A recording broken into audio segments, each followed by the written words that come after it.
Hello guys and welcome back. In this video we will learn how to add SaaS in React for styling. So let's get started. SaaS is basically the CSS preprocessor that has some cool features, but at the end SaaS needs to be compiled into CSS. If you use the Create React app in your project, you can easily install and use SaaS in your React projects. To install SaaS, first of all run this command, that is npm install SaaS.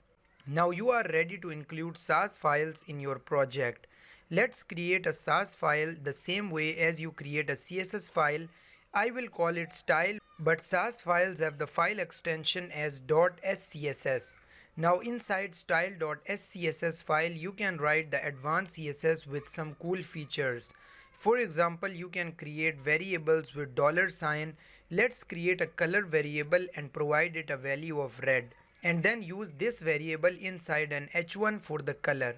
Now inside my app component I will include this style.scss file inside app component, similarly as I import any CSS file, and as I have h1 already there, so let's go to my browser and there you go, the SaaS has been applied. Now you can use any of the SaaS features, like you can use nested styling, you can use mixins that allows you to break the code into functions and then call a piece of code as many times as you want inside any element.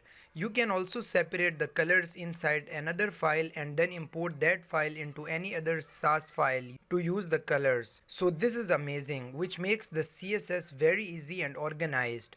I hope you enjoyed this video and learned how to add SaaS in your React projects. I highly recommend you to use SaaS along with React. This really makes you code faster and use CSS quickly and efficiently. So that's it for this video.